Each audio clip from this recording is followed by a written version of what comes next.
Kain daw muna kami ng ganire. Bili na! Honey pancake na may chocolates. O, diba? Puro pangpataba ang aming nilalamon sa ngayon. Gusto ko yung vanilla. So, yan ang aming napili. Original. $20 plus pag may additional daw na ice cream is $20. So, $40. Minsan lang naman to, kaya lubos-lubosin na natin. Ganyan yan, oh. Original and with ice cream. Chocolate. Chocolate ka? Yeah. Same price pa rin? Yes, of course. Well, Oo nga. May sinabi ba dyan na pag chocolate ay expensive? Wala naman. Kain kami ng pancake. Waffle. Pancake. Pancake naman talaga, tingnan nyo. Ayun o, money pancake. Hindi nyo ba nababasa? Ayun o, laki-laki. Oh, di ba? Punta lang kayo dito. Mag-ice cream kayo. Sarap! tayo magkukuha maghahat ng milk eh. Ha? Ano? Lalakad na tayo? Hindi pa. Pagkakain natin din eh. Kakain? Sarap. Ganun tayo milk tea? Mamaya. Sarap. So, tikman muna natin. Kakain muna. Bibili pa kami ng milk tea mamaya.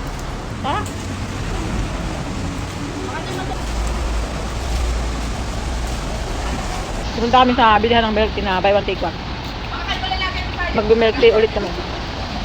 Maghapon na ganito ang gagawin namin. Kakain. So, cheat day ngayon.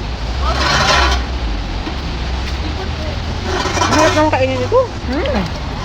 Ang sarap. Grabe. Tumigil ka ba din yung maan ko? Hindi pa utang pagkain. Nandito na lang sa milk tea. Ganun talaga. Milk tea pa more. Oo, hindi. Ano ha? Hindi pa kami tapos mag-food trip. Milk tea naman ngayon. Kaya nga. Pinapatapon May ko pupuntahan nga pa sa'yo. kami. Maaga pa. Kararating ko lang. Galing sa galaan. Nakakapagod. Ay. Ang haba ng nilakad namin. Kaya parang pagdating ko rito sa bahay, doon ko naramdaman yung pagod. Daming gastos, ang daming lakad. Tapos nag-uulan pa. Sulit na sulit ang paggagala ngayong araw. Ang sarap humiga, grabe. Makakapagod. Sarap-sarap maghilata. Tingnan niyo yung view ko. Umuulan sa labas. Ay, sobrang pagod ng person. Ay. Ako'y magkakape. Sa buong maghapon, isang kape pa lang ako simula nung pag-alis ko lang sa bahay kaninang umaga. Tapos hindi na nasundan. Tapos sa labas, puro kain lang ng kung ano-ano. Milk tea, puro sugar. Ibale, minsan lang naman yun.